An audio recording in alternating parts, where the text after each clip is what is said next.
कॉन्ट्रॅक्टरला जास्त पैसा खाता यावा, कमी खर्चामध्ये जास्त काम झाले असं दाखवता यावं, यासाठी 1,00,000 शेतकऱ्याचं नुकसान इथं झालेलं आहे।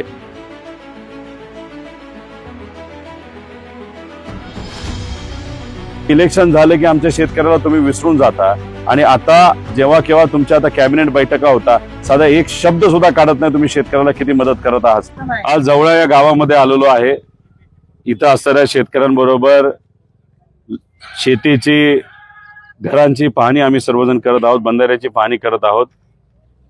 आम्ही या नदीवर इथं उभं आहोत। ही नदी अतिशय मोठी आणि महत्वाची नदी आहे। शिऊर पासून ही नदी इथं येते आणि नांदी नदीचं आपण उन्हाळ्याच्या काळामध्ये मोठ्या प्रमाणात खोलीकरण करून घेतलेलं आहे। एक तर उन्हाळ्यात आपल्याला मदत झालीच, कारण का नंतरचा जो पावसाळा आला त्याच्यामध्ये ही नदी भरली आणि उन्हाळ्यापर्यंत पाणी टिकलं, शेतकऱ्याला सुख समृद्धी त्याच्यातून मिळाली, कोणाच्या घरामध्ये गेलं नाही। जर इथं हे काम झालं नसतं तर इथं फार मोठी घटना घडली असती, जेणेकरून पाणी अख्ख्या गावामध्ये गेलं असतं। त्यामुळे हे काम करत असताना याच्यासाठी आम्ही पुढाकार घेतलाच, पण काही सेवाभावी संस्थेने सुद्धा आम्हाला खूप सहकार्य केलं, इथं असणाऱ्या ग्रामस्थांनी सहकार्य केलं। त्यामुळे मी सगळ्यांचेच मनापासून आभार व्यक्त करतो। जेव्हा विकासाचं काम आपण मनापासून करत असतो त्याचा फायदा हा प्रत्यक्ष आपल्या सर्वांना होत असतो। त्यामुळे या नांदी नदीचं काम जे आपण केलेलं आहे त्याचा शेतीसाठी तर फायदा झालाच, पण त्याच्याच बरोबर आपल्याला मोठ्या प्रमाणात आता हे नुकसान रोखण्यासाठी सुद्धा फायदा हा झालेला आहे। त्यानंतर त्याची देखभालीची काहीच जिम्मेदारी घेत नाही ते। जेव्हा मी आमदार झालो लोकांच्या कृपेने आशीर्वादाने, तेव्हा 72 आपण असे छोटे मोठे जे काही बंधारे होते ते नीट केले होते। पण काही जे प्रमुख आहेत ज्याच्यामध्ये जलसंपदा विभागाचे आहेत, त्याला कॉन्ट्रॅक्ट काढायला वेळ गेला, अधिकाऱ्याची काम चुकारपणा। मौरीच्या इथं सुद्धा जेव्हा 500 मीटर जागा ही खचत चालली होती, तेव्हा आम्ही त्यांना अवगत केलं होतं की ही जागा आता खचेल आणि हे बंधाऱ्यापर्यंत जाऊ शकतं। पण तिथे असणाऱ्या अधिकाऱ्यांनी आम्हाला सांगितलं अजिबात काळजी करू नका, कुठंच काय होत नाही। आणि 2 दिवसातच ते 500 मीटर हे पाण्याने खाल्लं, जमीन संपवली आणि तिथं तो बंधारा फुटलेला आपण सर्वांनी बघितला। त्यामुळे अधिकाऱ्यांनी सुद्धा या सगळ्या परिस्थितीला कुठेतरी सिरियस घेतलं पाहिजे। इथं मुंजेवाडीचा जो बंधारा असेल, अजून 4-5 बंधारे आहेत, या बंधाऱ्याला सुद्धा तिथं असणारी भिंत आता खचायला लागलेली, त्याच्यात सुद्धा लक्ष देऊन पुढे काही घटना घडू नये याची दक्षता ही सरकारकडनं अधिकाऱ्यांकडनं घेण्यात यावी। सरकारकडनं काय भूमिका अपेक्षित आहे? नाही, एक तर अधिकाऱ्यांना आम्ही सांगितलेलं आहे की हे सर्व बंधारे आहेत, काही एक सुद्धा बंधारा आता नीट राहिलेला नाही, सगळे बंधारे खराब झालेले, निकामी झालेले आहेत, कुठल्याच बंधारात पाणी राहील अशी परिस्थिती नाही। जे गेट होते ते वाहून गेले। एक सगळ्यात महत्वाची गोष्ट, प्रत्येक बंधाऱ्याला 3 ते 4 गेट तसेच ठेवण्यात आले होते। हे दुर्दैव आहे। हे कॉन्ट्रॅक्टरनी केलं तर मग कॉन्ट्रॅक्टर कोण, अधिकाऱ्यांनी केलं तर अधिकारी कोण? कारण का झालं असं आहे की तिथं कॉन्ट्रॅक्टरला जास्त पैसा खाता यावा, कमी खर्चामध्ये जास्त काम झाले असं दाखवता यावं, यासाठी 1,00,000 शेतकऱ्याचं नुकसान इथं झालेलं आहे। कोणा प्यायला पाणी राहणार नाही, शेतीला पाणी राहणार नाही, जनावरांचं मोठं नुकसान। 22 गावामध्ये हे मोठं नुकसान हे झाले फक्त कॉन्ट्रॅक्टरमुळे आणि तिथं असणाऱ्या अधिकाऱ्यांमुळे। आज नुकसान झाले म्हणून आम्ही त्याच्यावर काय बोलत नाही, पण अधिकाऱ्यांना आम्ही सांगितलं की जे काय झालं। आणि दुसरं, या उन्हाळ्यामध्ये आमच्या प्रत्येक बंधाऱ्यामध्ये पाणी राहावं यासाठी जलद गतीने सरकारने पुढाकार घेऊन तिथं बंधारे हे दुरुस्त केलेच गेले पाहिजे, पाणी राहिलंच पाहिजे, मगच आमचा शेतकरी हा डिसेंबर नंतर तिथं जगू शकतो आणि प्यायला पाणी मिळू शकतं।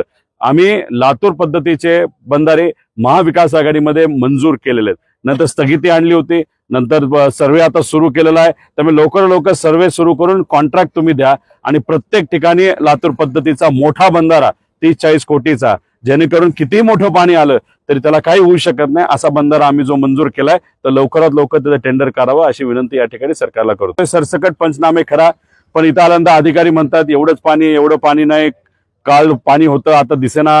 अरे बाबा, पाणी जर शेतामध्ये काही दिवस राहिलं असेल तर पिकाचं नुकसान होतं। आता हे अधिकाऱ्याला आम्ही सांगायचं का? त्यामुळे उगाच नाटक न करता सरळ आदेश हे अधिकाऱ्यांना दिले गेले पाहिजे। आम्ही प्रांताबरोबर बैठका केल्यात, सगळ्या तलाठी, कृषी अधिकारी, त्यानंतर ग्राम विकास अधिकारी यांच्याबरोबर आम्ही बैठका केलेल्या आहेत। कर्जत जामखेडमध्ये परिस्थिती जरा बरी आहे, पण बाहेर अतिशय वाईट परिस्थिती आहे। पण सगळ्याच गावामध्ये तसं चांगलं आहे, कारण चांगले काही अधिकारी असतात, बरेचसे अधिकारी चांगले असतात, काही एवढे चांगले नसतात। त्यामुळे आता जसं या गावामध्ये आलो, इथं असणाऱ्या लोकांनी खूप मोठी नाराजगी व्यक्त केलेली आहे, पण आम्ही तहसीलदारांशी आणि प्रांताशी बोललेलो आहे। त्यामुळे अशा पद्धतीने लोकांच्या अडचणी आम्ही सोडवत आहोत। सिन्हा धरणावर सिन्हाच्या पात्रा तो अजूनपर्यंत अकाउंटमध्ये आलेला नाही.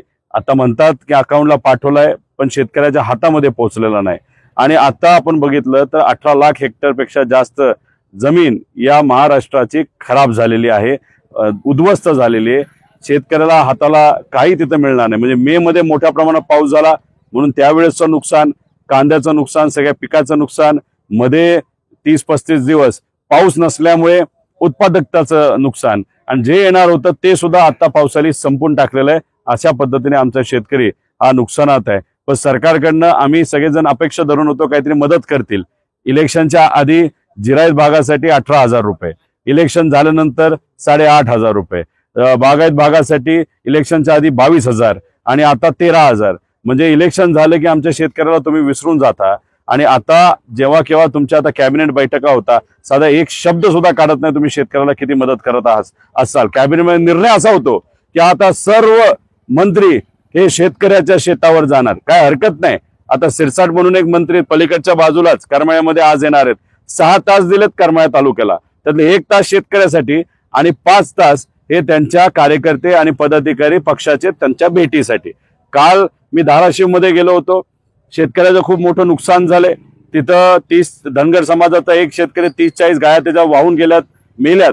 तिथं महाजन साहेब येतील असं वाटत होतं, पण जाताना पूल थोडासा धोकादायक वाटला म्हणून महाजन साहेब तिथे गेले पण नाही. तिथून थेट गेले भूमला आणि भाजपच्या पदाधिकाऱ्यांची बैठक घेतली. मग थट्टा चालली, चेष्टा चालली आहे. या सामान्य लोकांची फक्त मजा बघत आहे हे सरकार. ते कशात गुंतून आहे तर जातीमध्ये, धर्मामध्ये वाद निर्माण करून राजकीय पोळी त्या ठिकाणी भाजून घ्यायची, राजकारण करायचं, याच्यामध्ये हे सरकार फक्त गुंतून आहे. इथं जर आपण बघितलं तर आज या समाजाचा त्या समाजाचा शेतकरी अडचणीत नाही, तर सर्व समाजाचा शेतकरी आज अडचणीत आहे. आणि आज बळीराजा खतरे में असं आमचं मत आहे. त्यामुळे लवकरात लवकर मदत ही सरकारकडनं या शेतकऱ्याला झाली पाहिजे.